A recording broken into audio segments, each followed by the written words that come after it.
Hey guys, now in this video we're going to focus on some of the finer texture details to really kind of bring this to the next level where this feels way more close to the reference, because up until this point pretty much everything we've done has just been about material presets and kind of putting those materials in the right location with like stencils and imported, alpha textures and masking areas off properly. But we don't have a good match yet because we don't have any of the really gritty details like the stains, the dry patches in the weather. The weather probably needs better cell detail for the height map.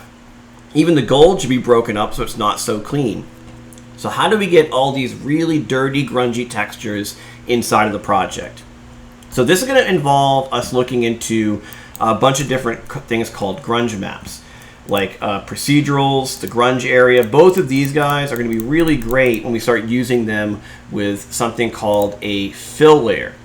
Now before I really kind of dive into doing all that, there is one thing I wanted to address with the fabric. If you kind of remember back in one of the earlier videos, I picked this preset material called Fabric Denim Base, which looked pretty good. But one of the problems I have with this guy is that they don't have an option to change the color.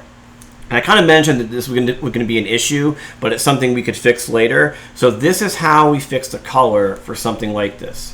What I want to do is get it to kind of match that darker one, and then we're going to add all the lighter details on top of that in the next video. So the first thing I need to do is make a fill layer above the fabric. And I want to think about, what am I trying to change with the fabric? Is it height, roughness, a metallic property? It's none of those. It's really just the color. I need to make the color a closer match to the reference.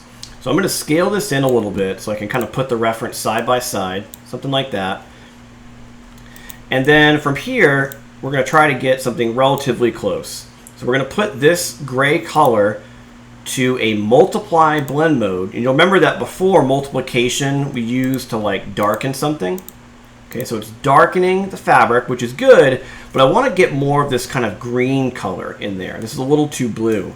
So if we click on the color, instead of just leaving it as gray, what I'm going to do here is kind of shift this hue so it looks like it's dipping into kind of some greener tones. And let's just start moving the saturation up. Okay, let's pull that back a little bit. A little less saturation and maybe slightly darker. Kind of like this. So it's kind of almost like a sage green color, but when you have that sage green multiplying on the fabric beneath it, you can see how it's almost like tinting or recoloring that texture. So that's using the fill layer just to kind of fix the color issue. Now the next video, what we're going to do is add another fill layer on top of this and start getting into all the various grunge maps.